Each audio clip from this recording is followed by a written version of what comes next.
Absolutely. No. Yeah, I mean, I can speak through my experience only, but I mean, I've known this band since 2006, and I've pretty much seen every change. Toured with them when I was in another band called Lovely Hero, and Craig was in a band called Bless the Fall, and I've kind of seen the evolution of the band, and I think it has grown stronger, and it's tighter than ever, and it has a long history. And the things that keep this band moving forward and progressing are the fans. Anywhere we go, the fans are still there, and they support the band through the different changes. And as individuals, I think it makes us all stronger. Yeah, that's pretty damn on point. But yeah, I mean, on my end, as the only original member from the band, at this point, I've been doing it so long that I don't look at anything I've ever done with Disgust. Everything is part of the legacy of what we've done, whether it's Ronnie or whether it's Max or Monty or whatever. It's all part of the history, and I love all of it. And there was a lot of hard times and a lot of problems and a lot of good times and a lot of achievements that were great. And I look at them all, like it's just like a badge of honor. Like, damn, like we've done shit, we made an impact. And the reality is, most bands don't make it 1 year, most bands don't make it 5, and we've been doing this now in our 10th year. So, there are still fans.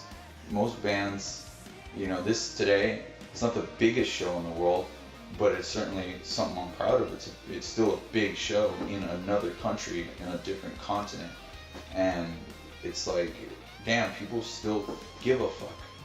And until they stop, I mean, I guess we owe it to ourselves to keep trying and seeing what we have, because at the end of the day, if we make a great album, our fans are going to be there.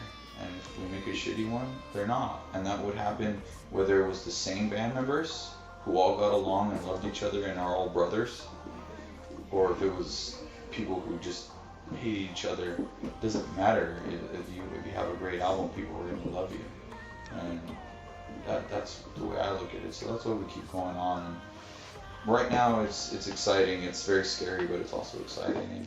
And we'll see what the future holds. New album. This is like the last thing right now for as far as Ungrateful and all that.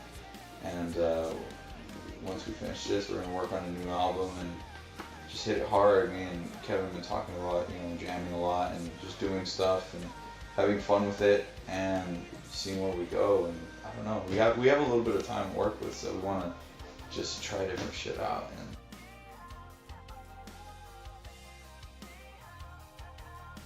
if I were to pick a number between 1 and 10, I would pick 5.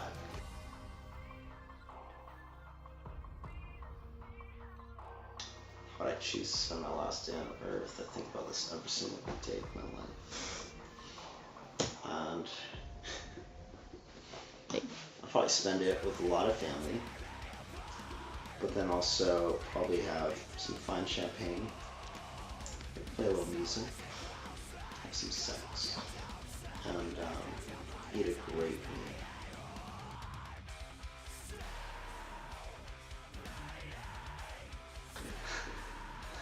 Well, 10, because of,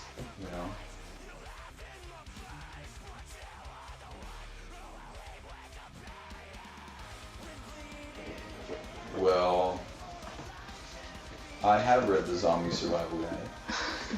So, my weapon of choice, in a realistic situation, I guess, however realistic the zombie apocalypse is I would get a crowbar. Because a crowbar, if you know a crowbar, this little one, right? Used for fucking tiger.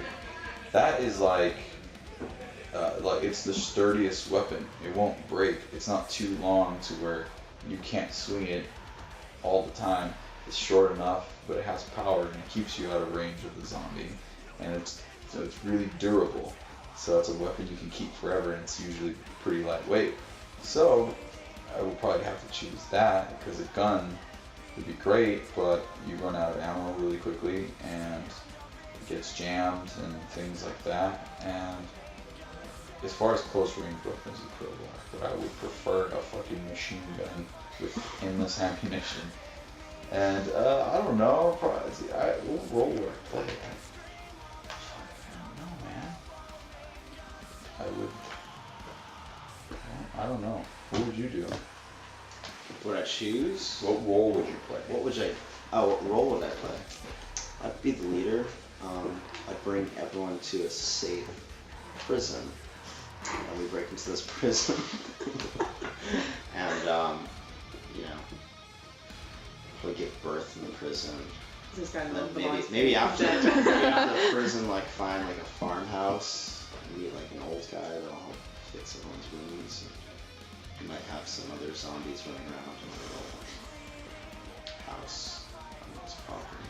Well, to be honest, I think my role actually, now that I think about it, because I do deal with zombies on a nightly basis, and usually it's I always try. Flee and hide. I flee and hide, and I secure the compound. So that's what I would do. I would make sure if we are able to find shelter, that I would make sure that thing is locked down and secure, because I deal with drunken zombies.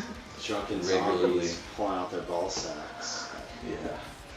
He would charm the zombies back to life. That's what this guy would do.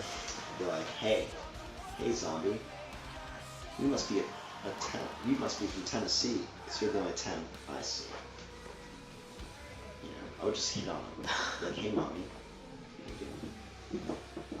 No reaction. This is great.